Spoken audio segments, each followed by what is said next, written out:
Queria dar as boas-vindas a todos que estão nos acompanhando.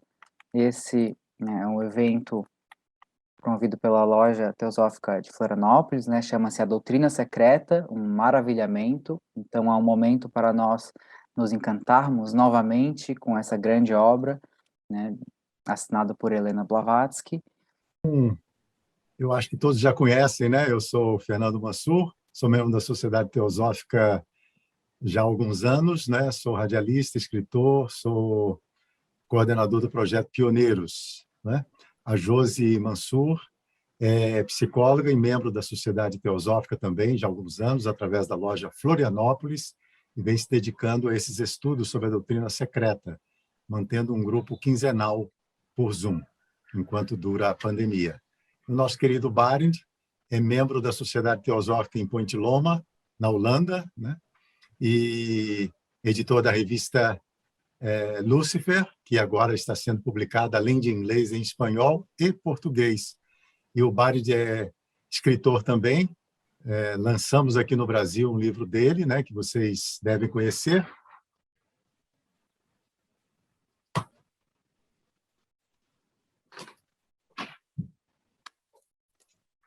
Joias da Sabedoria Universal. Esse livro está esgotado, então a editora Teosófica decidiu fazer uma nova edição que está sendo preparada. Assim que sair, nós seremos informados. Eu acho que é isso, né? Bom, inicialmente, eu gostaria de mostrar para vocês como é que teve início a ideia desse tema, um maravilhamento. É uma palestra que o Barend deu, chamada Vida Mística. Nosso irmão Jairo Cavalcante fez a tradução, colocou as legendas, e eu trouxe para vocês aqui o contexto, 5 minutos do Barend explicando o que é esse maravilhamento. A palavra wonderment, em inglês. Então, eu vou passar para vocês aqui. Eu acho que eu esqueci de fazer uma coisa importante.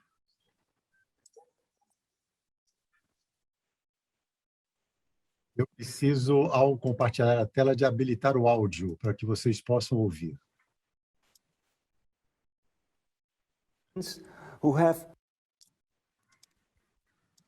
Agora sim. Então, o Barend vai explicar em 5 minutos essa ideia. They would never give the mystery teaching to humans who have not been admitted to the mystery school. Only those who had studied philosophy and learned to apply it in a disciplined way were admitted to the mystery schools. They had knocked on the door in the right way, and it was opened for them. And what was it that made humans study this philosophy? That is wonderment. And what does wonderment mean? Perhaps it can be best explained by an example, a historical example, the example of Socrates. Socrates lived about 400 years before our era. In almost all of Plato's dialogues, he's the questioner, the main character. And the story goes that one day Socrates visited the oracle in Delphi, who told him that he was the wisest man in Athens. The saying of the oracle, that Socrates was the wisest man in Athens, put him in a state of wonderment. How can it be, he thought, that the oracle said this, for I feel wise neither in great nor in small things. But the oracle doesn't talk nonsense, and though I do not understand what it means, there must be some truth in what it says. So what should I do? I have to investigate it. And that's exactly what the state of wonderment is. Wonderment is a state of consciousness between knowing and not knowing. You hover, so to speak, between ignorance and knowledge. You don't know how things are, but you know that there is a possible answer you know that that answer can be found. So Socrates set out to find the answer, which didn't make him very popular, because he found out that while he didn't know anything about the background of life, about the deeper reason of being, the other citizens of Athens did neither. But at least he knew that he knew nothing, and the others, knowing nothing as well, thought they knew. So Socrates was wiser because he had knowledge of his own ignorance, whereas the others had not. Wonderment is a state of consciousness between knowing and not knowing. Not knowing implies that you have an open mind. You are open for new ideas. You don't a priori reject things of which you initially thought that they are not true or that they cannot happen. But at the same time, and here wonderment is a bridge between not knowing and knowing, it causes you to search for answers. Wonderment is an active state of consciousness. You go in search for answers. So it's the opposite of a static state of mind. You have to do something. You have, so to speak, to go out like Socrates and look for answers. You read books, follow lectures and all that kind of things. But above all, you investigate yourself, because the real answers are within yourself. You grow from this state of wonderment to a state of inner knowing, to philosophy. Now there is a very interesting quote from Plato. He makes this statement in one of his dialogues. In it, Plato has Socrates say that philosophy begins with wonderment.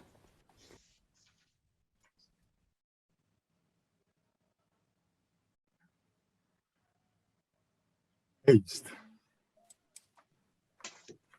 Então, a filosofia começa com maravilhamento. Eu acho que ficou bem claro, né? Bem clara essa explicação do Barendt, e foi isso que nos inspirou a criar esse encontro de hoje. Eu pensei realmente assim que vários pudessem participar, trazendo para o encontro que aspecto da doutrina secreta produz, né, na pessoa esse maravilhamento, esse encantamento, esse espanto, esse assombro, né? Que são vários termos que a doutrina, que esse termo wonderment pode suscitar. Mas, evidentemente, que nós não temos tempo, então tentaremos falar, cada um de nós aqui, eu, a Josi e o Barendt, por 20 minutos aproximadamente, o que nós escolhemos para compartilhar com vocês hoje. E no final, né, da nossa fala, se vocês puderem acrescentar algo, enriquecer, dizer também que aspectos, né, maravilham vocês, será ótimo, ok? Então, vou compartilhar aqui, inicialmente, o meu material.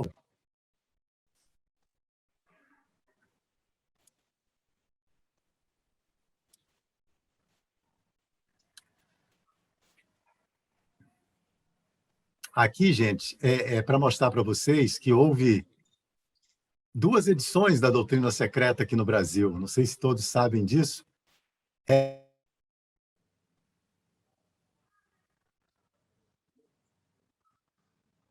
Fechou o microfone. Microfone. Está fechado o microfone, Fernando.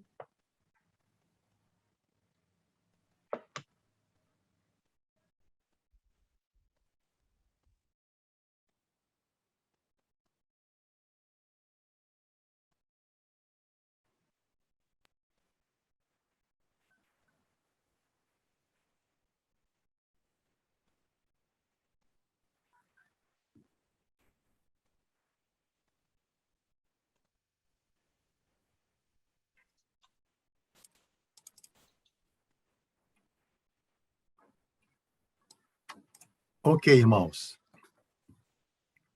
Então, estava dizendo que há 2 edições da doutrina secreta.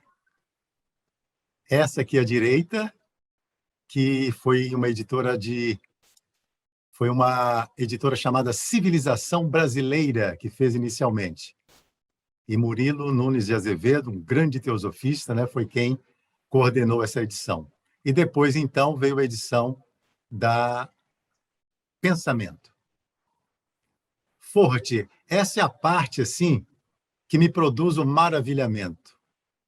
Evidentemente, eu conheço muito pouco da doutrina secreta, mas quando eu me deparei com essa frase em vermelho, eu fiquei absolutamente tomado por ela. A centelha pende da chama pelo mais tênue fio de Forte. Aí nós vamos ver mais detalhes sobre isso. Ela viaja, a centelha viaja, através dos 7 mundos de Maia. Detém-se no primeiro reino e é um metal, uma pedra. Olha só essa trajetória que a mônada faz. Passa ao segundo e eis uma planta. A planta gira através de 7 mutações e vem a ser um animal sagrado, a primeira sombra do homem físico. Dos atributos combinados de todos esses, forma-se Manu, o homem, com H maiúsculo, o pensador. Quem o forma? As 7 vidas e a vida una. E o que é essa centelha? O que é essa centelha que está suspensa pela chama? É Jiva, a mônada, em conjunção com Manas, ou melhor, com o aroma deste último. Também é uma imagem muito bonita, o aroma deste último, de Manas. Aquilo que sobrevive de cada personalidade quando é meritória, e que pende de Atma Buddhi, que é a chama, pelo fio da vida. A chama de 3 línguas, que jamais se extingue, é a tríade espiritual e imortal, Atma Buddhi Manas. Ou melhor, a colheita de Manas, assimilada pelos 2 primeiros, depois de cada vida terrestre. As 4 mechas, que surgem e desaparecem, são o quaternário inferior, os 4 princípios inferiores, inclusive o corpo. A definição que nós temos de Forte no glossário, apenas um trecho. É o laço misterioso que une o espírito com a matéria. Olha que beleza. O sujeito com o objeto. A ponte, através da qual as ideias existentes no pensamento divino são imprimidas na substância cósmica como leis da natureza. Assim, pois, Forte é a energia dinâmica da ideação cósmica, ou é o meio inteligente, a potência diretora de toda manifestação, o pensamento divino transmitido e manifestado através dos Dianchorans, os arquétipos do mundo visível. Evidentemente que cada slide, né, suscitaria uma discussão, esclarecimentos, mas vamos seguir. Forte é aquele algo que determina o movimento circular do universo, no dizer de Platão e segundo também o ensinamento oculto. O Sol central faz com que Forte aglutine a poeira primordial em forma de globos, que os impulsione a mover-se em linhas convergentes e, finalmente, que os aproxime uns dos outros, reunindo-os. Disseminados pelo espaço, sem ordem nem sistema, os germes do mundo entram em frequentes colisões antes da junção final e depois se convertem em errantes ou vagabundos, cometas. Então começam os combates e as lutas. Os mais antigos corpos atraem os mais jovens, enquanto outros os repelem. Muitos sucumbem, devorados pelos companheiros mais fortes. Os que escapam vão constituir-se em mundos. Isso está no livro de Dizian, de onde a doutrina, as instâncias vieram. Comentário sobre a doutrina secreta. A conversa de HPB com seus alunos. HPB, aqui já é uma linguagem coloquial de HPB, conversando, né, com seus alunos. Se reuniam toda quinta-feira com ela em 1889, logo depois de lançada a doutrina. Forte é tudo, é o princípio de vida, o ar vital que respiramos. Ele está em todos os elementos. Vocês têm Forte no seu sangue, todos vocês. Forte é o motor primordial de tudo, desde o início do Manvantara. Isto é o que nos ensinaram. Veja, Blavatsky, é o que ensinaram a ela. Alguém poderia ajudar-me a encontrar uma palavra melhor? Inventem outras palavras que eu possa usar. Irei sentir-me abençoada se existirem palavras suficientes na língua inglesa para expressar a quarta ou a milionésima parte das ideias que são apresentadas nos ensinamentos ocultos. Que imagine essa avalanche de termos novos sendo trazidos para o Ocidente em 1888 com a doutrina secreta.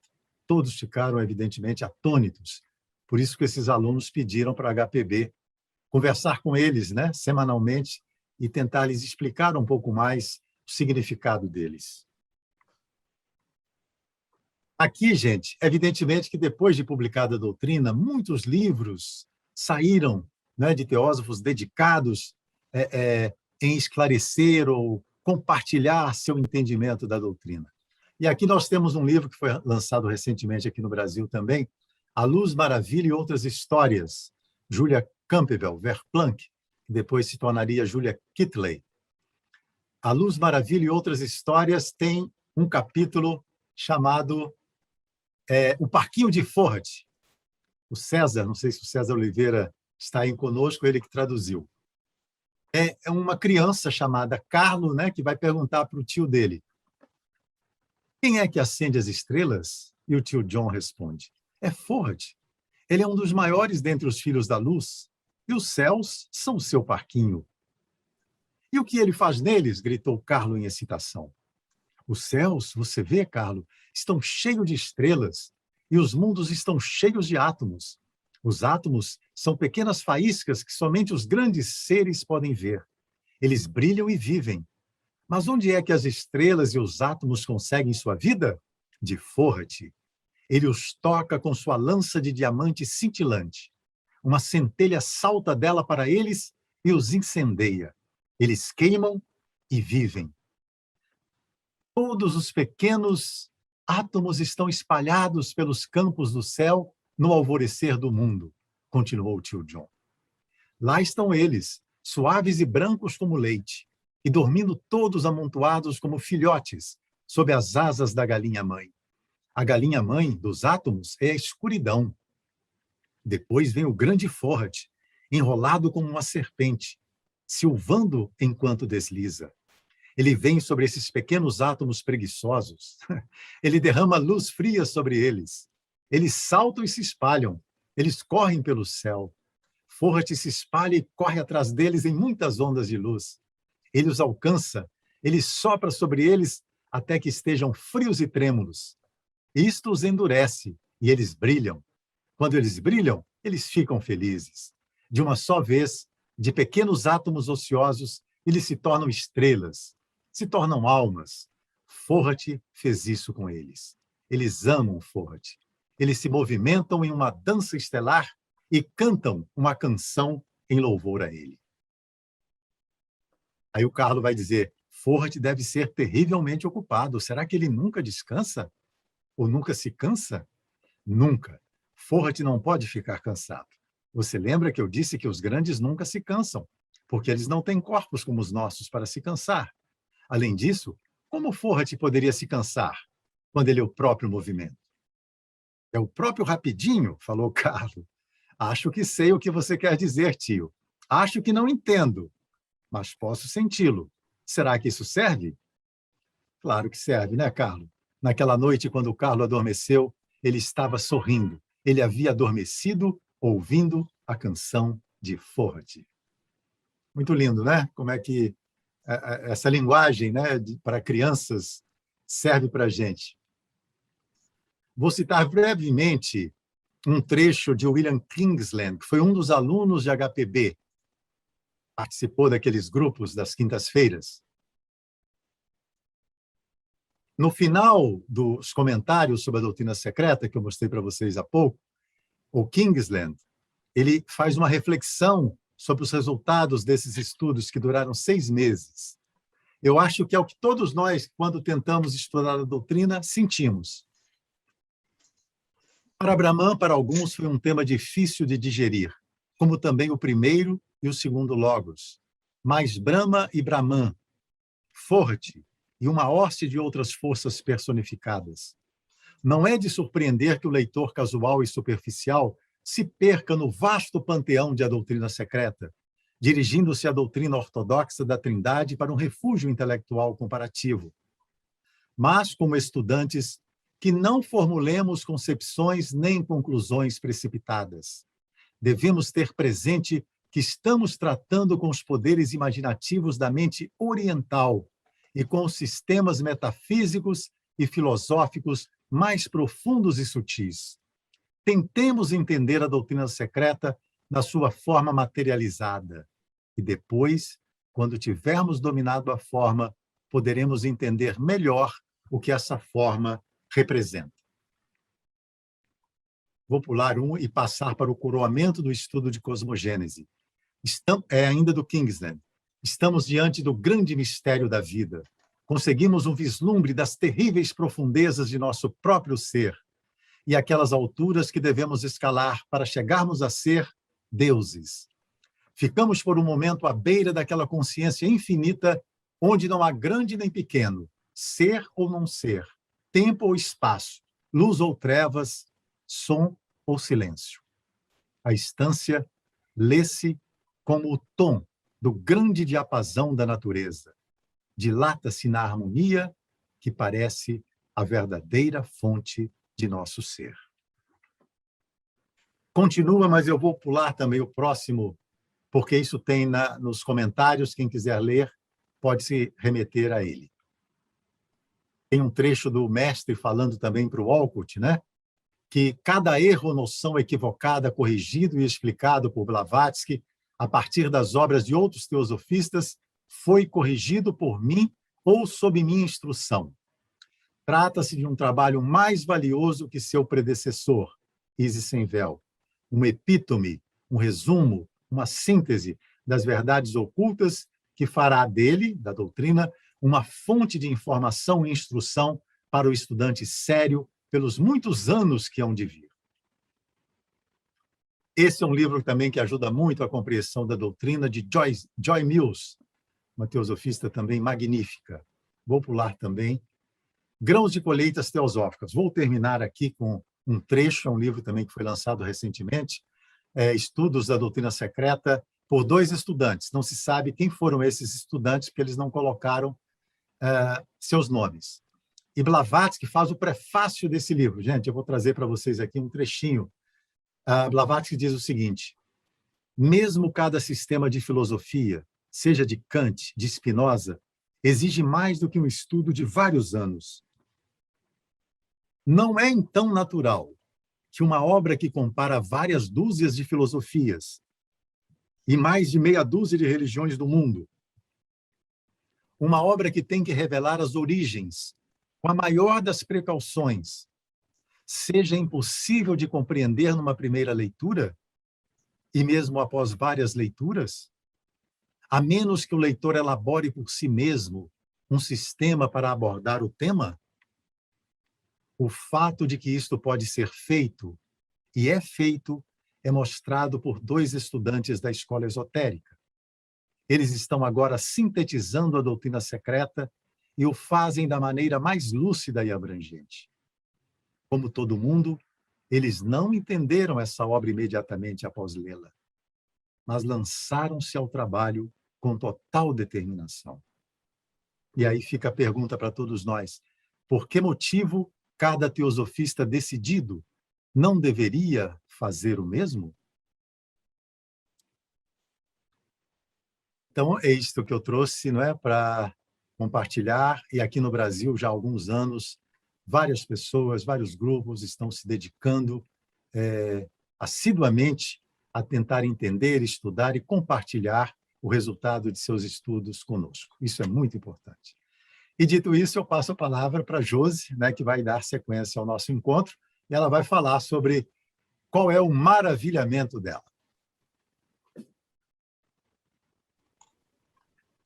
Então, uma boa tarde a todos. Eu vou compartilhar aqui.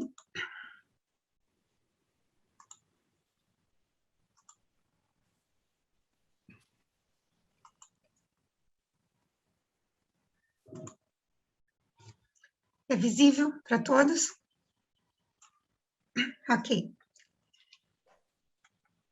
Bom, é difícil escolher, né, apenas um tema de A Doutrina Secreta como exemplo de maravilhamento. A obra como um todo é um constante maravilhamento para mim. Cada instância, cada sloka, ou verso, cada conceito em sânscrito e na linguagem do ocultismo revela em nossa mente um profundo assombro, uma ativação para além das sinapses cerebrais. O estudo de A Doutrina Secreta é para além da mente cerebral, é metafísico e espiritual. A verdadeira ciência oculta. Então, o maravilhamento é um sentimento da alma imortal, que lembra e sente saudades desse conhecimento verdadeiro das grandes eternidades. Nós estamos nesse tempo onde nós esquecemos, né, dessas grandes ideias, e quando a gente acorda num maravilhamento, a gente quer buscar entendê-las novamente. Isso desperta no nosso ser uma grande saudade.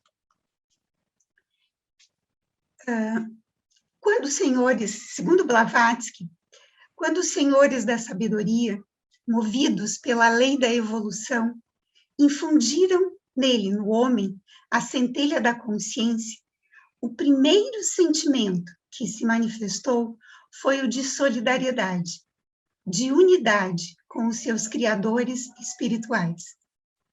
Isso é lindo, né? Quando nós fomos ativados, né, pelo poder da mente, o primeiro sentimento que aflorou no ser humano foi a solidariedade e a unidade. Assim como os primeiros sentimentos do filho se dirigem para a mãe, que o amamenta.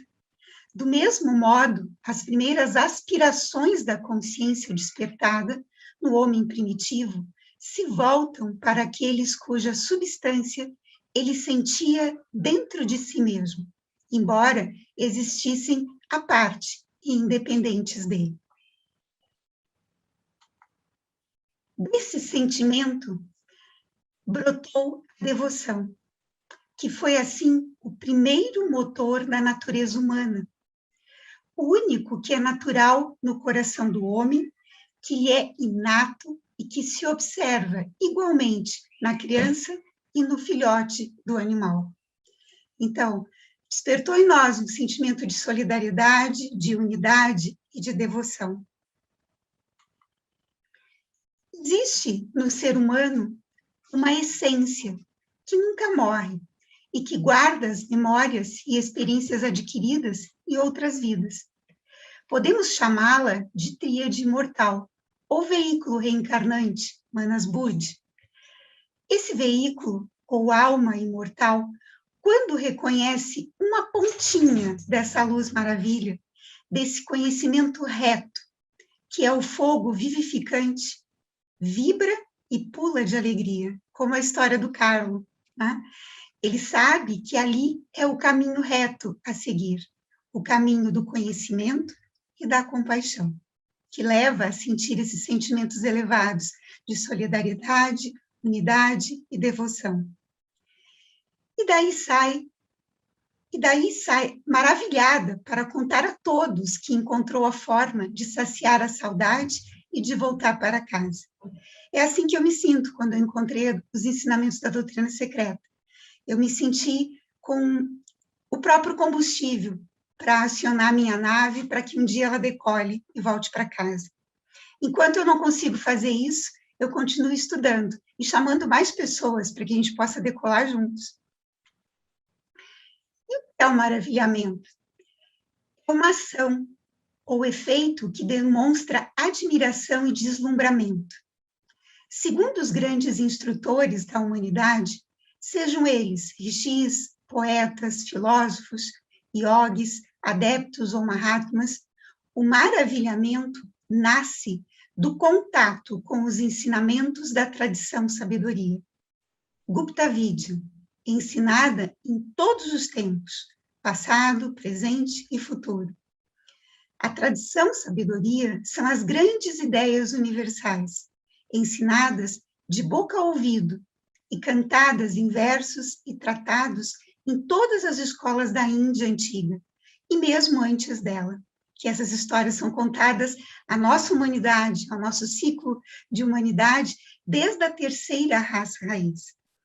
As primeiras instruções dadas à humanidade de nosso planeta Terra datam do início da terceira humanidade, e mais precisamente há 18 milhões de anos, quando o homem ativou seu quinto princípio, o princípio mental, o pensador do Carlo, né, da história de Julia Campbell. Então, quando nós ativamos esse princípio, nós começamos a nos maravilhar, né, por todo o conhecimento que nos foi ofertado, por toda a compaixão e ensinamentos recebidos pelos grandes instrutores de outros manvantras, de outras humanidades, que foram aprendendo também a se maravilhar, né, a se transformar para poder também fazer essa transformação nos seus irmãos. A tradição sabedoria, segundo Blavatsky, ela persiste, e sem dúvida, e vive com toda a sua energia e poder indestrutível no coração do ariano asiático, oriundo diretamente da terceira raça, por seus primeiros filhos, os nascidos da mente, os frutos do Kriya Shakti. Essa é a nossa herança, essa é a nossa linhagem, essa é a nossa tradição. E é isso que faz a gente vibrar dentro da doutrina secreta. É a gente encontrar nossos iguais, né? É a gente encontrar seres que trilharam essa jornada e que descreveram suas experiências e que deixaram registrados o poder que nós ainda não descobrimos dentro de nós, mas que existe, que são os frutos do Kriya Shakti, desse poder de criar, de transformar, de transmutar, né? De colocar o verdadeiro combustível em nossa nave para que nós possamos ocupar o verdadeiro lugar que nós devemos ocupar. Então, o que me maravilha, né, são as grandes ideias universais tratadas na doutrina secreta. São a fonte, essas ideias universais são a fonte do conhecimento e do espanto diante da existência de um universo que nunca morre, apenas desaparece e aparece ciclicamente. Isso é uma ideia maravilhosa, né? A ideia do constante vir a ser desse universo, que dorme em 7 eternidades e depois desperta e vive durante um grande ciclo de 7 tempos manvantáricos.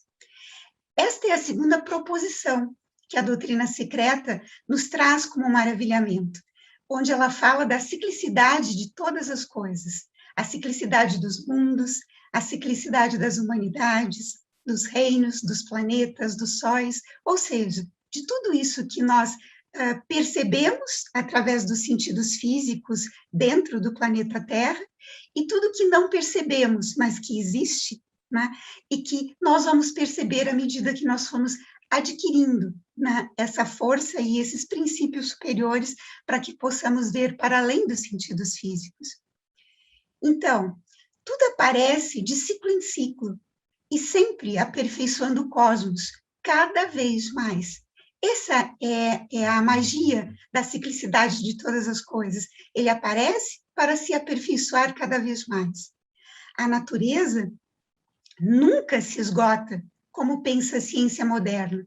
A matéria, ela é viva, ela nunca morre, apenas repousa em ciclos de pralaya, né? Ela dorme e retorna nos ciclos de ativação de um manvantra, de um novo ciclo de vida. Ou seja, espírito e matéria são uma única unidade.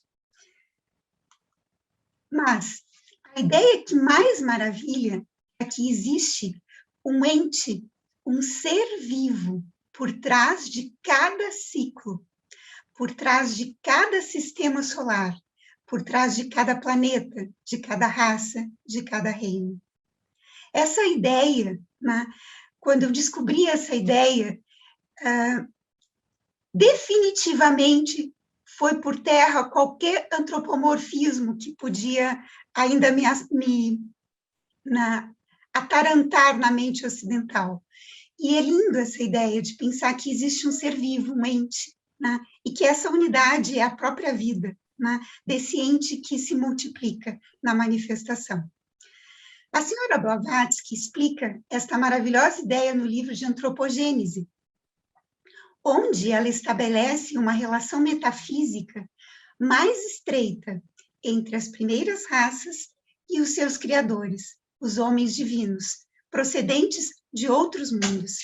Então, aqui existe uma outra riqueza, além do tomo de Cosmogênese, que explica a unidade de todas as coisas, o tomo de Antropogênese explica a nossa linhagem, a linhagem desses entes vivos, né, que iniciam o Manvantara conosco, encerram o Manvantara conosco, se recolhem e se dissolvem, né, para um novo trabalhar novamente, né, num novo despertar. E aí, essa ideia da unidade de todas as coisas, ela vibra dentro de mim. Então, tudo no universo, no grande cosmos, é vivo e ativado pelo fogo vivificante do princípio absoluto uno. Essa ideia é a ideia da unidade de todas as coisas, a primeira proposição de A Doutrina Secreta. O princípio da unidade, o princípio uno, que é, sempre foi e sempre será. Que não tem início, não tem fim, não tem meio, é ciclicamente o eterno vir a ser, é a causa sem causa, né? Essa expressão, quando foi cunhada em inglês, Blavatsky ficou muito feliz, que ela disse que isso descreve muito bem a unidade, né? Esse grande absoluto, essa grande absolutividade, a causa sem causa. E que é descrita sobre 3 aspectos, porque não podemos falar nada sobre esse grande absoluto, mas como nós podemos imaginá-lo? Através do espaço abstrato absoluto, através do movimento abstrato absoluto, desse movimento que nunca cessa, né? E através da duração, que contém dentro dela espaço e tempo, ciclicamente, e contém dentro dela a eternidade, a infinitude de tudo que é a duração. Esses 3 aspectos do absoluto, né, aqui nos trazem a ideia do maravilhamento, né, de tudo isso que compõe essa ideia de unidade que somos nós e todos os mundos. Então, o absoluto, essa ideia, né, que gera esse maravilhamento, me faz constantemente tentar trazer ela para uma certa compreensão, mesmo que ele seja incognoscível para a nossa capacidade finita, condicionada. Mas é bom imaginar esse estado de ser e não ser. Imaginar nós podemos, né? Mesmo que seja impossível concebê-lo, mas é muito acalentador saber que ele sempre é.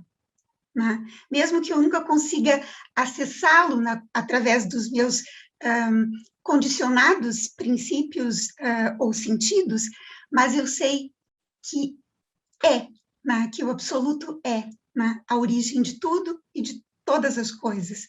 Então, a primeira ideia universal que a doutrina secreta apresenta é a unidade, a ilimitabilidade, a força do absoluto ser e não ser, descrita em tudo o que ele não é, pois nada podemos saber dele, e nenhum atributo lhe podemos conferir. Ele é e não é, mas será sempre o eterno absoluto. E nós vamos descobrindo que ele está em todos os lugares, e seres na natureza visível e invisível. Então, que maravilhas o estudo dessas ideias faz em nós. Esta pergunta sempre me leva a imaginar e buscar lembranças em minha memória. Assim, lembrei de uma história análoga ao início de um Manvantara, ou ao início do nascimento de um cosmos. Esta história eu escrevi observando a natureza, e vou contar uns pedacinhos dela. Certo dia observava um jardim de bananeiras e percebi que, num período, a árvore para de dar folhas e surge do centro de seu caule cilíndrico um ponto, um fio que cresce e surge como um coração, que eu denominei fio-coração. Ele é análogo ao elemento uno, que tudo contém para a construção de um cosmos e seus infinitos sistemas solares, estrelas, planetas, reinos e humanidades. Pois o grande cosmos é irradiado das trevas absolutas, desse ponto, desse cilindro trevas absolutas. O fio-coração das bananeiras segue viagem durante todo o ciclo de evolução daquele cacho de bananas e da vida de todas as bananeiras, como a força de Ford na ciência oculta, que segue, dirige e organiza todos os conflitos de forças durante o ciclo do grande Manvantara, desde o início da diferenciação na manifestação. Forrat guia todos os elementos atômicos e moleculares na atração e repulsão de todos esses elementos, até chegar no fio-coração de todas as coisas, o tênue fio de Forrat que liga todas as coisas, do homem ao cosmos. O universo se desenvolve do desconhecido, dentro do qual nenhum homem, nem inteligência alguma pode penetrar. Da mesma forma, o modelo, o fio-coração das bananeiras, se desenvolve dentro de um plano desconhecido, mas sempre vivo e renovado em cada ciclo de cada reino. O fio-coração das bananeiras também, ele traz a hierarquia de todas as linhagens passadas e também ensina as novas bananeiras como seguir o caminho de evolução e se tornar cada vez melhores bananeiras. Isso é o legado que eu observava que as bananeiras deixavam naquele ciclo. Isso quer dizer que os detalhes foram inicialmente elaborados no plano divino, nas esferas de existência muito etéreas e realidades metafísicas. Talvez neste ponto escuro, nesse absoluto de trevas que nós não conseguimos decifrar, nesse desconhecido, assim como num plano inicial de manifestação através de grandes entes, de grandes forças, que nós também desconhecemos por ainda não atingirmos um nível ou capacidade para percebê-las. Então, essas realidades são etéreas, são sem corpo, são arrupas, são metafísicas. Se eu, nós e as bananeiras somos um único fio-coração, assim também sempre seremos no eterno renascer do fio da vida. E esta é a ideia da terceira proposição da doutrina secreta, que é outra ideia que nos maravilha, a identidade fundamental de todas as almas, como a alma suprema universal. Sendo esta última a laia, um aspecto da raiz desconhecida. Assim, é determinado a peregrinação obrigatória para todas as almas, centelhas daquela alma suprema, centelhas de Alaya, através do ciclo de encarnação ou de necessidade, durante todo o Manvantara. Esse é o nosso caminho, né? Esse é o caminho que a unidade nos propõe para que possamos descobri-la, percebê-la, vivê-la, né? Num nível tão amplo de consciência que vamos nos tornando um. Continuamos assim guiados pelo fio-coração. Assim como as bananeiras são guiadas pelo fio-coração, nós somos guiados por esse grande fio-coração chamado Forrat. E nas palavras da senhora Blavatsky, ela coloca que tais são os conceitos fundamentais em que se assenta a doutrina secreta. E esses conceitos são muitos e vão causar distintos maravilhamentos em cada um de nós. E quando o leitor os houver compreendido claramente e percebido a luz que esparge o maravilhamento sobre todos os problemas da vida, mais nenhuma justificação se tornará necessária, pois a verdade lhe saltará aos olhos, tão evidente como a luz do sol. Se a gente tiver a coragem de se dedicar a viver esse maravilhamento, ele vai abrir os nossos olhos e nós vamos ver com a nossa própria consciência, essas ideias.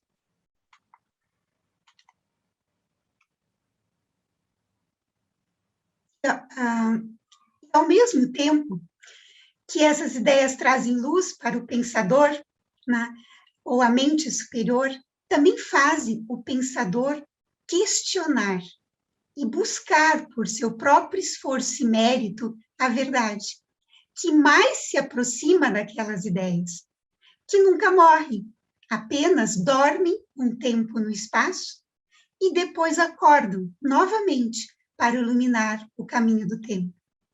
Então, não importa se o buscador, o pensador, às vezes erra em algumas observações, mas à medida que ele se vê sempre conduzido por esse fio-coração, por essas grandes ideias, e ele vai colocando elas à prova e se aprimorando, se transformando, se transmutando, né, ele vai chegar no caminho.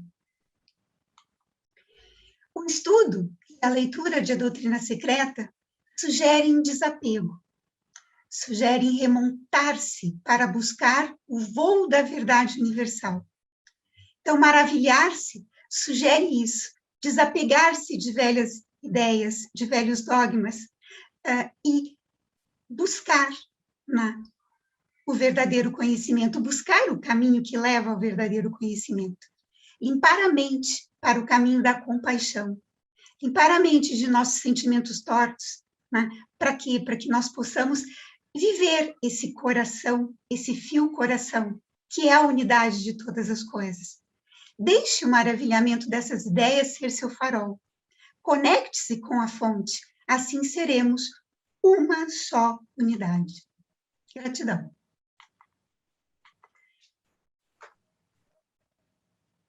Deixa eu só sair. Ok, era isso. Depois a gente conversa mais. Obrigada. Obrigado, Josi.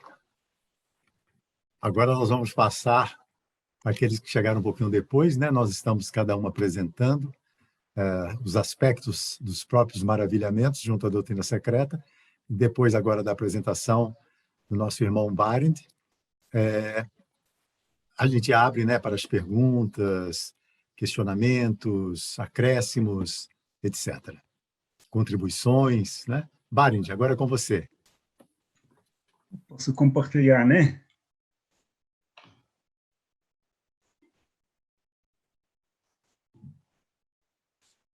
Ok. Bom, boa tarde, todo mundo. Colegas estudantes de A Doutrina Secreta, e boa noite para os europeus e os angolanos que estão conosco aqui também. Estou muito feliz por causa disso. Bom, ao ler a Doutrina Secreta, tem muita coisa para se maravilhar, né? Tem tanta coisa, mas a Sociedade Doutrina Secreta, volume 2, a Antropogênese, volume 3 e 4, na edição brasileira, um grande momento de maravilhamento para mim é a chamada encarnação dos Manasaputras, o acontecimento que talvez seja a essência de todo o processo de antropogênese, o nascimento da humanidade. O Fernando já falou sobre maravilhamento, né? Ele falou sobre o que Platão diz, né? Que a filosofia começa com maravilhamento, que maravilhamento é a ponte entre não saber e saber. É muito importante de saber isso, porque se você não entra naquele estado de maravilhamento, eu acho que você nunca seria capaz, ou seria muito, muito difícil, se não impossível, de ler ou entender alguma coisa de A Doutrina Secreta. Porque você tem que fazer algo. Se você fica passiva, nunca vai entender. Você pode ler A Doutrina Secreta e deixá-la assim. Você diz, é muito difícil. Demasiadas palavras em sânscrito, demasiadas citações. Então, a doutrina secreta permanecerá sempre um segredo para você. Mas a doutrina secreta pode colocá-lo nesse estado de maravilhamento. E você sente que existe uma grande verdade por trás desses pensamentos estranhos. E você experimenta a natureza sublime da mesma, e você começa a procurar. Você quer saber como é que é. O grande maravilhamento, parte 1 de A Doutrina Secreta, é como o universo surgiu. Aí você olha para as estrelas e se pergunta como que é que surgiu tanta beleza, universo, tantas estrelas, tantos sonhos. Em antropogênese, você se maravilha de si mesmo, do ser humano, de como o homem se tornou homem, de como o homem emergiu de seu estado de animal, vegetativo, a um ser consciente de si mesmo. O homem sempre se maravilhou com isso. Esse espanto sobre esse grande evento em nossa história, a história humana, ocorreu em todas as épocas. Mas, ao contrário de uma investigação mais aprofundada, o maravilhamento foi morto ao converter esse evento em um dogma. O homem pessoal tenta superar seu medo criando dogmas. Ele pensa que quando acredita em um dogma, quando a fé cega, ele não precisa mais pensar, não precisa mais refletir, mas isto é uma ilusão, como esperemos deixar claro mais tarde. O homem nunca pode parar de pensar. Ele é um pensador. Nem mesmo os dogmas podem impedir o homem de pensar. A crença de que o dogma lhe dá paz de espírito é um beco sem saída. A doutrina secreta, o antropogênese, mostra que a humanidade tem dogmatizado constantemente a imagem de sua gênese, o despertar do pensamento.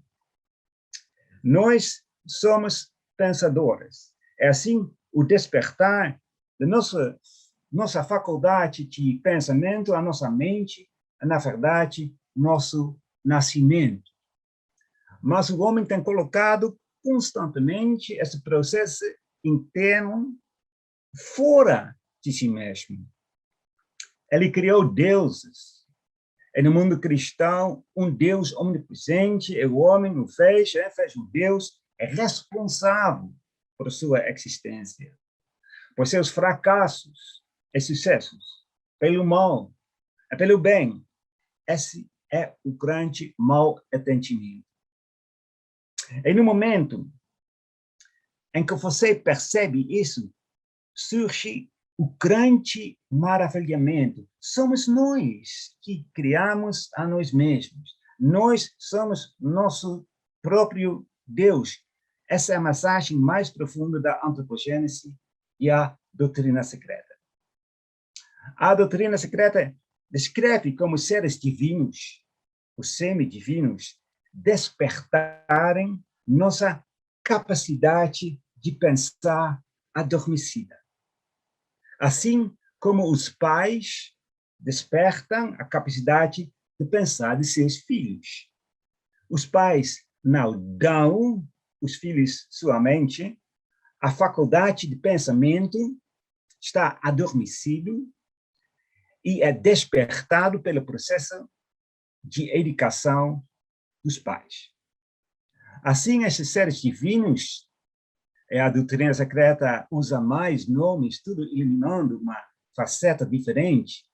Esses seres que são nossos pais ativarem nossa mente. E ao fazer isto, eles nos deram um instrumento, ou melhor, eles despertarem um instrumento em nós com o qual podemos alcançar a divinidade e a beatitude. No entanto, Esse é o grande paradoxo que a KPB nos aponta. Desenvolver uma mente pensante é tanto nossa salvação quanto nossa maldição. A reencarnação ou a descida dos Manasaputras, como este processo de despertar nossa mente pelas Manasaputras é frequentemente chamado, está representado em muitos símbolos e mitos. É a serpente do Gênesis, o primeiro livro da Bíblia. Ainda há homens em nossa sociedade masculina que culpam a mulher, Eva, por toda a miséria. Está vendo? Os velhos dogmas ainda são valiosos para alguns. É a queda do anjo Lúcifer, o portador da luz, também simboliza a descida dos Manasaputras. É claro também o titã Prometeu, na mitologia grega. Estes acendadores do fogo do pensamento foram relegados ao status de demônios por razões inimitáveis. Não foi por nada que a KPB escolheu o nome Lúcifer para sua revista. Afinal, ela estava tentando, assim como os Manasaputras há cerca de 18 milhões de anos, iluminar as nossas mentes. Escolher o nome Lúcifer pode parecer uma provocação na Europa cristã do século XIX, mas não passa de um tributo a todos aqueles que estão tentando despertar nossos aspectos espirituais. Lúcifer é um nome que deve provocar maravilhamento. É o estado de maravilhamento que nos inspira a crescer em consciência e sabedoria. Infelizmente, a rotina diária, nosso foco no externo, muitas vezes nos faz esquecer esse sentimento de maravilha. Por exemplo, será que os pais se debruçam sobre aquele momento mágico na vida de seu filho, quando ele não se chama mais por seu nome, mas se chama de si mesmo eu? Essa é a aurora da autoconsciência, o momento em que o fruto da árvore do conhecimento do bem e do mal é consumido novamente. É a criança deixa seu estado paradisíaco, porque agora lhe é dito o que é permitido e o que não é permitido. Essa é uma repetição em miniatura da mente que despertou em nós através dos Manasaputras, esses filhos de Manas, filhos do pensamento. Especialmente quando você lê o capítulo de A Doutrina Secreta sobre Prometeu, você se maravilha. Prometeu nos deu o fogo que ele tinha roubado dos deuses do Olimpo.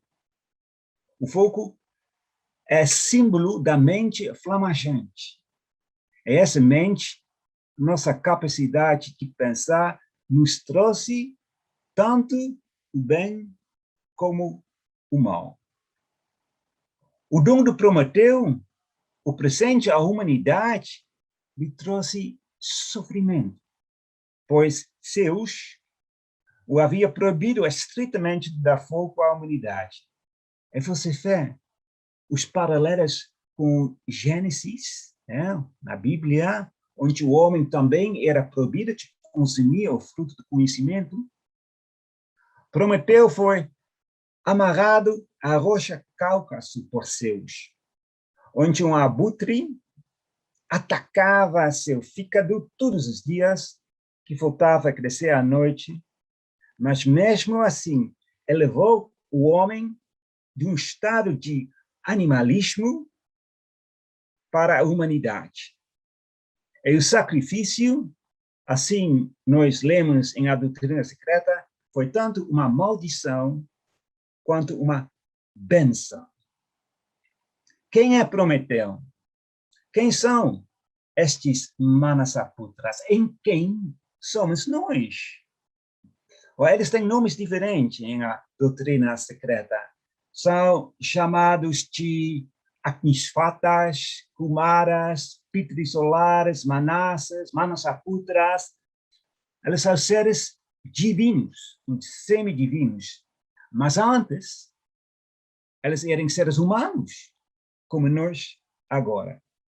Durante uma incorporação anterior do planeta, uma Manvantara anterior, eles alcançaram o auge da humanidade e foram para outra classe da escola de vida. Tornaram-se Jian Choans, deuses. Mas eles tinham um relacionamento conosco, nós, mônadas, que agora está desenvolvendo a humanidade. Mas durante as Manvantaras anteriores, éramos mônadas que viajavam pelo reino animal. E tivemos um relacionamento com os então humanos, que são agora Manasaputras, filhos do pensamento. E você vê o elo. Você vê que os Manasaputras despertaram nosso pensamento por razões kármicas. Embora, é claro, também por causa de sua divina compaixão. Agora, Helena Blavatsky escreve em A Doutrina Secreta sobre as Manasaputras algo que leva a pensar. E, por favor, note, o maravilhamento é um estado de consciência entre saber e não saber. Quando você estiver em tal estado, não tire a conclusão, eu não entendo. Mas pense, ainda não entendo, mas tenho a possibilidade de entender. A KPB diz que nós mesmos somos os Manasaputras. Embora nós também não sejamos os Manasaputras. Ela usou o paradoxo como todos os grandes instrutores costumavam usar para nos levar em um estágio de maravilhamento, para que pudéssemos refletir e encontrar a verdade. Bem, nunca se contente com nomes, com palavras, certamente não em A Doutrina Secreta. Pergunte sempre quem está destinado, o que significa isso. As palavras servem apenas para transmitir pensamentos. Como é que nós somos os Manasaputras? Ainda não somos. Bem, o que os Manasaputras despertarem em nós? Eles despertarem nosso elemento manasapútrico. Somos mônadas, centros de consciência, essencialmente ilimitados. Eles despertarem o Manas superior, o ego reencarnante, aquilo que realmente somos. Não é personalidade, porque a personalidade é apenas a máscara do humano verdadeiro. É o eu ilusório. Perece na morte, não é durável. É o Manas superior, que é a linha da vida. A ponte para nosso Deus interior. A benção. O presente dos filhos do pensamento. É presente, claro, não é uma palavra certa, porque já tínhamos, só que essa ponte, essa Manas estava dormindo. Mas do eco reencarnante, do Manas superior, flui o eco pessoal, Kama Manas. A mente que está cheia de desejo, que está focalizado na substância, no egoísmo. Essa é a maldição. Então, veja como o processo do Prometeu se repete. Cada vez que a mente humana faz uma nova descoberta, nós possuímos uma benção e uma maldição. Descobrimos a eletricidade. Podemos iluminar as nossas casas, mas também foi feita uma cadeira elétrica. Inventamos o automóvel, um veículo movido por um motor, e nós fabricamos tanques. Inventamos o avião, produzimos bombardeiros. Descobrimos a internet e podemos nos comunicar uns com outros de qualquer lugar do planeta, mas as informações que colocamos na internet nem sempre são sublimes. Isso é um grande eufemismo. Isso aqui, a luta entre o homem verdadeiro e sua sombra, a personalidade, que, infelizmente, muitas vezes ganha. Ou para colocar nas palavras de AKPB, esse drama da luta de Prometeu contra o seu sensual, o tirano e déspota do Olimpo, fez-me desenrolar-se diariamente em nossa humanidade atual. As paixões inferiores acorrentando as aspirações superiores, ou seja, da matéria. Pois o mito nos diz que, porque Prometeu roubou o fogo dos deuses, Zeus o castigou acorrentando-o a uma rocha. O símbolo de uma divindade pregada na rocha da matéria é mais frequentemente encontrado na literatura do mundo espiritual. A divindade que, a fim de iluminar o homem, se muda para um mundo inferior, o submundo para ele. As pernas da serpente que inspirou o ser humano de comer da fruta da árvore do conhecimento do bem e do mal, também foram removidos, não é? A serpente tinha que deslizar sobre a terra. Um símbolo diferente, mas o mesmo significado. Mas um símbolo tem mais chaves. É também nosso próprio Prometeu, nosso Cristo interior, que é crucificado na cruz da matéria. Nós mesmos nos aprisionamos. Somos nosso próprio carcereiro. No mito de Prometeu, Zeus simboliza as forças inferiores na natureza e no homem. É por isso que Zeus envia Pandora à humanidade, que graças a Prometeu podia pensar.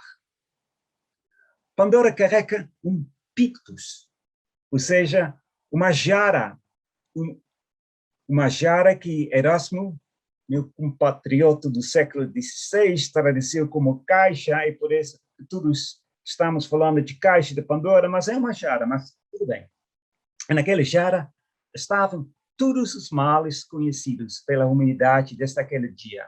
Doença, guerra, mentira, ódio, velhice, morte. Mas no fundo da jarra permaneceu a esperança. E, por favor, note que essa não é uma esperança passiva. A esperança do fraco, que pensa que tudo ficará bem, que outros, um Deus, um Salvador, o salvarão. Não. É a esperança ativa.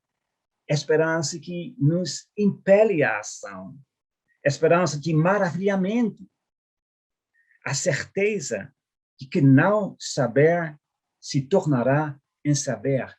Que podemos passar de mortal a imortal e das trevas à luz.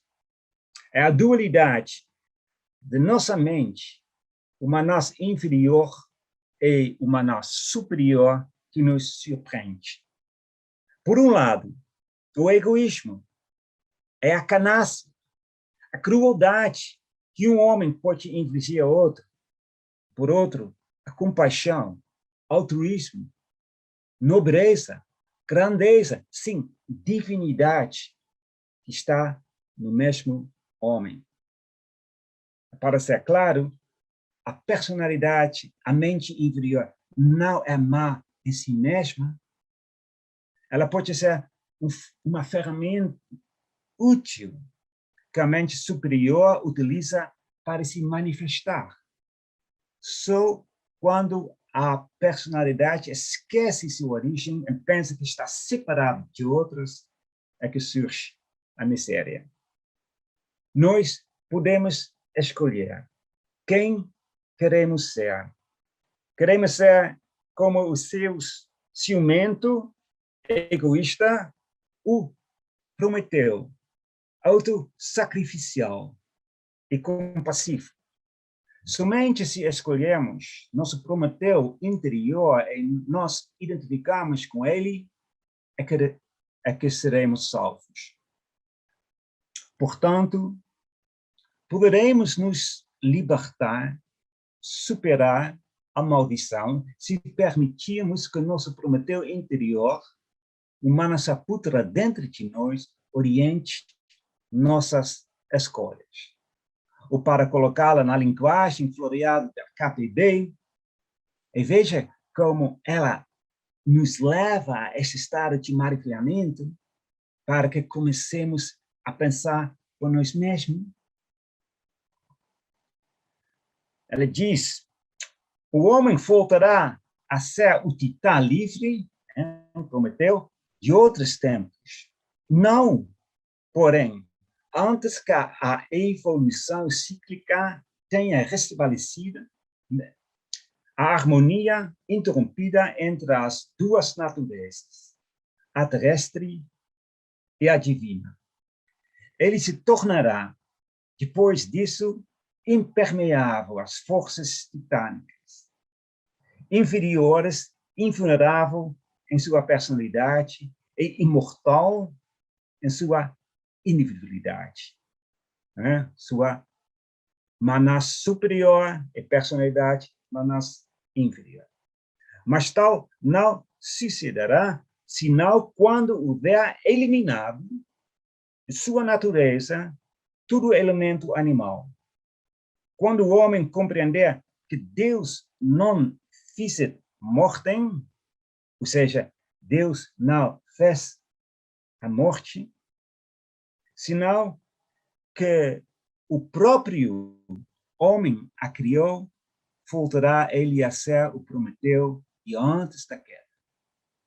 E restabelecer a harmonia interrompida entre a natureza terrestre e divina significa que temos que nos identificar com nossa mente superior e ver a mente inferior, nossa personalidade, pelo que ela realmente é, a máscara, um instrumento que a mente superior usa para trabalhar neste mundo. Essa é a nossa grande tarefa. Esse é o trabalho de Hércules, que, segundo o mito, libertou Prometeu de sua rocha. E isso significa simplesmente que temos que viver para o bem-estar de tudo que existe, sabendo que nós mesmos fazemos parte, como Chelsea disse de forma tão bela na sua contribuição, fazemos parte da unidade essencial que está por trás da diversidade. Que grande maravilha é isso! Que seres complexos nós, humanos, somos filhos da Terra, mas também filhos do céu. Essa passagem de A Doutrina Secreta nos faz refletir, meditar sobre quem somos de verdade e nos inspira a ser quem somos no coração do nosso coração. Obrigado por sua atenção.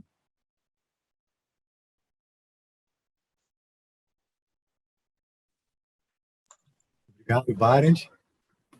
Obrigado a todos. Rafael, voltou, né, Rafael? Iluminado. Sim, voltei. Bem-vindo.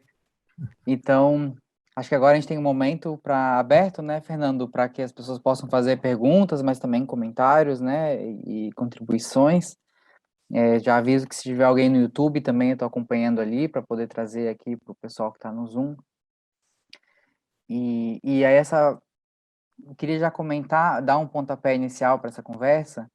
Essa parte do Barent, que foi a que eu peguei mais, né, por causa da queda, me inspirou muito por essa questão de trazer muito da mitologia grega, né, das referenciais da mitologia grega. E aí eu fiquei me perguntando sobre, e eu sei que a Josi também tem muito interesse nesse assunto, né, na mitologia grega. Então, se vocês têm alguma sugestão para alguém que quer fazer esse estudo da doutrina secreta, fazendo sempre essa ponte com outras fontes que são da mitologia grega, ou se não tem muito a ver, ou se é interessante fazer esse estudo de outros autores, que são estudos de mitologia mesmo, para fazer essa complementação, né? Porque a mitologia grega é um universo muito grande e a doutrina nem sempre, claro, ela vai ser tão mastigada, né? Então, vocês acham que é um bom caminho, assim, para complementar o estudo da doutrina? Olha, se eu posso responder, você tem que saber muito bem que a KPB usou as religiões da antiguidade, né, da Índia, da Grécia, de tantos outros países, né, da América Central também, do Popol Vuh, né? Ela usou para mostrar que aquela doutrina secreta, né, teosofia, que ela estava recitando, não foi a primeira vez, mas que a humanidade que sempre, ela fala isso também em Isis Senfel, ela já começa lá em Isis Senfel, mas em a doutrina secreta, ela mostra com 1.000, 10.000, sei lá quantos mil de exemplos que em todas as culturas, todas as épocas, tinha aquela Gupta Vichya, aquela doutrina secreta. Agora, você tem que ler, você tem que saber ler os mitos. E eu acho que a chave mais importante para ler os mitos, mas você sabe mais do que eu sobre esse assunto, mas a chave mais importante, eu acho que é que o mito não é uma história do passado, mas o mito é o que está acontecendo agora, e você faz o papel mais importante, você faz o papel principal. É sua história, é sua história de hoje que está acontecendo hoje. E se você ler com olhos assim, os mitos, às vezes é preciso, claro, uma chave, às vezes você acha uma chave em a doutrina secreta, e importante também é o contexto. Por exemplo, no mito aqui de Prometeu, Zeus é a personalidade, é o homem inferior, a parte da matéria. Mas em outros mitos, Zeus pode empenhar outro papel, entendeu? Então, o contexto é muito importante também. Bem, essa questão que o Barent está colocando é muito importante. Quando ele cita a entrada de Hércules em auxílio a Prometeu, se nós formos trabalhar o mito de Hércules, né, Hércules estava em provas quando ele encontra Prometeu, e ele estava peregrinando por muito tempo, e ele não podia, já tinha perdido tempo, porque ele tinha parado muito tempo preso a um falso instrutor, e ele escuta os gritos de Prometeu, as dores, os sofrimentos que ele passa, e ele para e procura e encontra Prometeu. Solta ele, né, que ele é o único que teria força suficiente para quebrar as correntes feitas por Hefestos, né? Ele quebra as correntes, solta Prometeu, fica com ele durante 1 ano curando suas feridas, né? E depois ele segue seu caminho. E aí, ao seguir seu caminho, ele fala com o instrutor dele, disse, mais uma vez eu parei, eu perdi tempo, né? E o instrutor diz para ele, não, né? Você ganhou o tempo, né? Então, você ganhou coisas que, se você não tivesse parado para auxiliar, jamais teria ganho. E qual é a representação simbólica de Hércules e de Prometeu nessa chavezinha, né? É a sequência, o caminhar da raça humana, né? Os grandes titãs, terceira e quarta raça, né? Hércules, a nossa raça, a quinta raça, né? A raça dos semi-heróis, a raça dos heróis, né? E como nós vamos chegar a ser um herói, né? Se nós pararmos, né? Para desacorrentar o Prometeu que está preso em nós, né? Se nós desacorrentarmos nossa mente, né? Como o Barent falou, dos falsos dogmas, né? Dos preconceitos que nos prendem a uma personalidade egoísta, né? Uma personalidade materialista. E quando nós nos desacorrentamos, né? Nós vamos acendendo a luz do herói dentro de nós, até que chegar um momento que a gente vai brilhar tudo, a gente vai ser só luz, né? E a gente vai poder ascensionar da prisão, né, que é a personalidade humana. Ou melhor, se ficarmos nela, dominá-la, né? Como os grandes adeptos fazem quando atingem esse ponto. Eles dominam a personalidade, sofrem ao ver os outros sofrerem, mas auxiliam, que é o que Hércules fez ao auxiliar Prometeu. Então, estudar, tentando responder também um pouquinho a tua pergunta, Rafael, a doutrina secreta, junto aos clássicos, né, bons livros, né? Então, aos clássicos de Platão, né? Se queres saber um pouquinho mais de cosmogênese, vai para Timeu, em Platão. Né? Ele conta uma história linda da origem do universo. E quem conta essa história para ele? Um avô chamado Solon, né? Que fala também de um mito que o cristianismo fala, que é o reino de Salomão. Então, ele fala sobre todas essas coisas, ele conta a origem do universo. Mitos que vão trazer a origem do homem, né? O próprio Prometeu. Né? Então, leem isso. Né? Esses clássicos estão aí. Né? O Prometeu Acorrentado, né? Vários outros mitos que falam da saga humana, né? E o mito de Perseu, que também é um semideus, que fala da saga humana, né? Então, eu acho que estudar isso, paralelo aos conceitos de cosmogênese, que mostra que tudo tem uma unidade que vai se encadeando até chegar ao homem, né? E depois de antropogênese, essa unidade, esse fio-coração que nos une e nos leva de novo, né, na saga de subida, de divinização do ser humano, à unidade novamente. Né? É um bom estudo. Né? Tem mais uma coisa que queria acrescentar, se puder.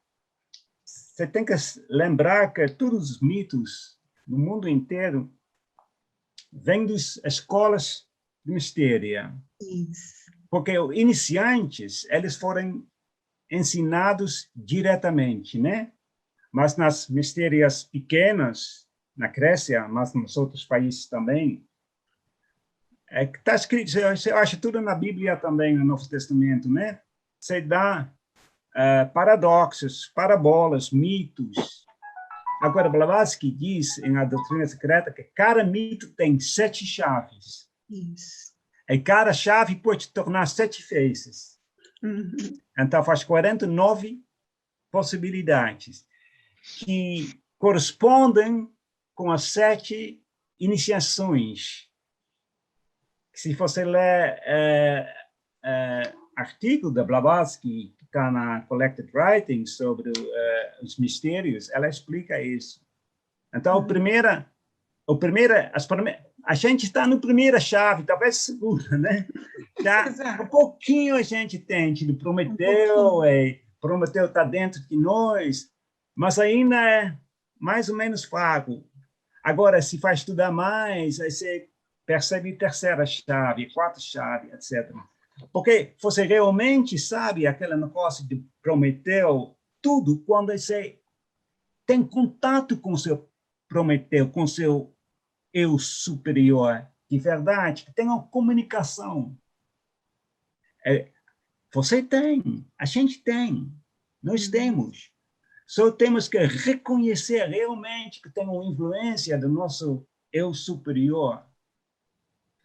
Se você ler a Bíblia, a cristianismo, a Bíblia, o Novo Testamento, são todos mitos. O Velho Testamento, tudo mito, nada. Não é história, não. Nunca viveu um rei David, nunca viveu um rei Salomão. Não, é tudo mitos, que nem Hércules, o Zeus, o Prometeu, são mitos, símbolos.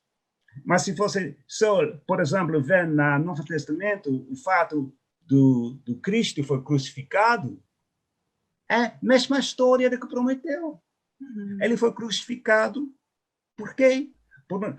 Eles dizem, por os pecados do povo. Não, mas se você pensa, esse mito sou eu. Eu sou o Cristo, eu não deixo o Cristo nascer em mim mesmo, porque eu me oriento, me estou focando na matéria. Mas eu posso libertar o meu próprio Cristo dentro de mim, o meu próprio Buda, tanto faz o nome, no momento que eu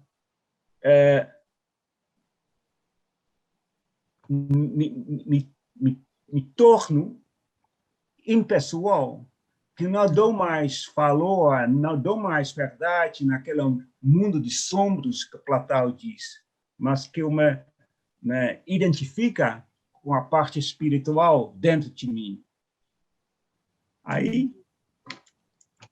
Aí se vira uma criança. O que é uma criança? Criança é uma iniciação, porque ele nasceu de novo. Quando se nasce de novo, na Índia é chamado um Jishan, segunda nascimento. Você nasce de novo. Você volta à pureza e amplia a consciência, né? Solimeire gostaria de falar, Rafaela pediu a palavra. Solimeire. Só fazer um comentário. Vocês falaram sobre a necessidade de que esse conhecimento nos ajuda a desapegar de velhos dogmas. E é nesse sentido, esse tema que o Mansur trouxe, muito interessante, de Fohat, que é, assim, eu pelo menos só vi na doutrina secreta. Então, a forma como o conhecimento, a informação sobre Fohat faz com que a gente perceba essa realidade de que não há matéria separada de espírito, né? Que muitos dos dogmas religiosos colocam o espírito como alguma coisa elevado, dissociado da matéria, e num plano inacessível, e às vezes até que só é acessível por meio de um intermediário, que é o sacerdote, né? Então, esse tipo de informação, que numa percepção bem diferente, o Rafael falou que a doutrina não traz um mastigadinho, eu percebi mais mastigadinho na doutrina. Ao contrário, parece que o mito traz a coisa num nível que precisa da chave, do abstrato. Na doutrina, Blavatsky comenta, exemplifica, esmiuça, e de novo depois. Então, assim, até aos poucos, porque a gente não consegue perceber de uma vez só.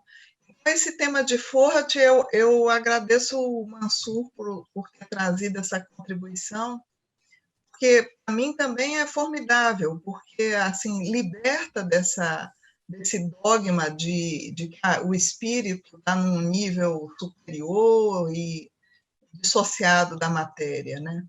Mas como um agente de união de toda a matéria, unindo matéria e espírito completamente, né? Sempre. Era só isso.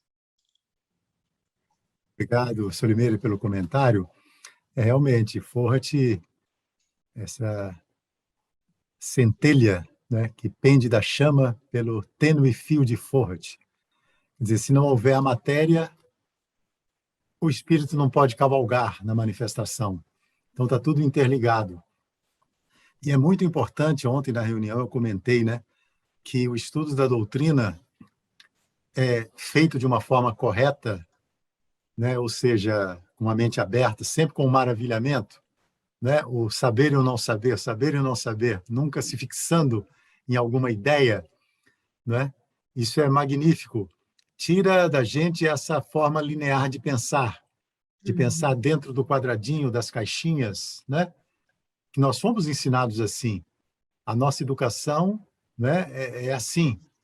E com a teosofia, nós somos estimulados a abrir a nossa mente para ideias cada vez maiores, né? Isso é formidável, é um exercício tremendo. E a nossa... É preciso um esforço, evidentemente, mas a gente sente que o material de que é constituído nosso humanas, nossa mente inferior, vai sendo estimulado a abrir novos sulcos na nossa mente, nessa matéria que vai se ampliando, que vai se vai vibrando em novos patamares. Eu acho que isso é magnífico. A gente nunca se torna dogmático, porque está sempre aberto a novas ideias, a novos maravilhamentos. Uma hora, não sei se querem falar mais alguma coisa, tinha uma hora que o Regis estava com o microfone aberto, se alguém quiser, fale aí, né? Eu queria emendar numa outra perguntinha também, que é o seguinte, com esse tema do maravilhamento, né? Eu acho que não só da doutrina secreta, mas com toda a literatura teosófica, de maneira geral, pelo menos a minha experiência, eu acho que deve ser a experiência de outras pessoas, em determinados momentos a gente sente esse maravilhamento, assim, no sentido de, nossa, olha o que eu encontrei aqui, né, essa mina de ouro aqui. Mas também, com o tempo, tem momentos que dá uma baixa também desse tipo de sensação, né, que às vezes você está sentindo, será que estou andando um pouco em círculos, ou às vezes você tem algum tipo de decepção até com a própria, né, com as pessoas, ou com a instituição, alguma coisa assim, então tem altos e baixos, né. Então eu queria ver se vocês tem alguma coisa para falar para a pessoa que de repente está nesse outro estado, assim, que é aquele de que, poxa, eu tive um maravilhamento, mas agora, de repente, não estou mais nisso, se vocês têm alguma coisa, alguma dica, alguma sugestão. Você precisa muito que um dos paramitas, Kshanti, que significa paciência. Isso. Porque nós temos que saber que realmente nós somos iniciantes. Ainda não sabemos... quer dizer, tem vários níveis em saber. Tem que saber teoreticamente, tem que saber porque se confia naquela pessoa que fala e você pode encaixar a ideia, o que você sabe que é verdade. Por exemplo, eu nunca estive no Polo Norte. Então, no fundo, para mim, o Polo Norte é hipótese, porque eu não sei que existe. Agora, eu sei que existe, ou eu acho que existe, porque, né, tem pessoas que foram lá e encaixam com a minha ideia que é a Terra, etc, etc. Então, isso também com a doutrina secreta. Muita coisa eu posso entender, mas, no fundo, é uma hipótese, porque no momento que eu realmente experimento isso, que é verdade. Agora, tem uma coisa que, por exemplo, se lê alguma coisa na doutrina secreta, uma doutrina sobre reencarnação, karma, qualquer coisa. Às vezes, no meu caso, levou anos. Anos. Eu entendia a ideia como uma teoria, e depois, anos, aconteceu alguma coisa na minha vida, eu pensei, uau, agora estou entendendo o que estava lendo 10 anos atrás.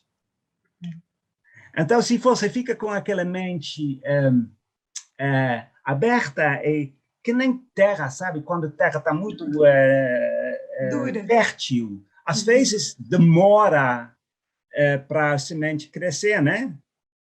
Mas você sabe, a terra está fértil, aí você pode deixar a sua terra fértil quando você ficar naquele estado de maravilhamento, fica pensando, como não sei ainda, mas com calma. Às vezes de repente, no momento que você fala assim, não, espera, aí acontece alguma coisa, e eu sei agora que Blavatsky escreveu lá naquela passagem de A Doutrina Secreta. Essa questão é uma questão muito importante, né? No sentido que Blavatsky coloca, não sei se é na introdução ou no resumo de Cosmogênese, que ela diz que não desanime, né? Se não entendam, vão andando, vão lendo, vão adiante, que daqui a pouco vocês vão entender e vão conseguir voltar, né? E reler aquilo de novo e trazer para uma compreensão que faça sentido naquele momento da tua vida, né? Então, ela diz, não desistam, continuem lendo, né? E o que mais, assim, me encanta nesse ensinamento, quando eu descobri a doutrina secreta, eu já era velhinha já, né? Porque gostaria de ter descoberto a doutrina secreta na minha adolescência, né? Enquanto eu lia Nietzsche, por exemplo, né? No meu período de adolescência. Mas já fui descobrir a doutrina secreta, já estava, né, velhinha já. Nesta vida, né? Isso. Né? Então, assim, eu digo que eu andei demais na loja de balinha, né? Comi demais balinha e perdi tempo de encontrar esse conhecimento. Só que tinha um movimento dentro de mim que é esse movimento do buscador, né? Eu fucei por tudo que era teoria, tá? Então, eu lia desde pré-adolescente, eu lia Nietzsche, eu lia Platão, eu lia, né, um monte de gente que todo mundo dizia assim, tu lê esses caras esquisitos, Schopenhauer, tá? E tu é uma maluca, né? E tudo bem, né? Eu lia. Quando eu encontrei a doutrina secreta, e dentro da psicologia, então, né, eu li todos os clássicos ditos da psicologia, e ninguém me respondia as minhas perguntas.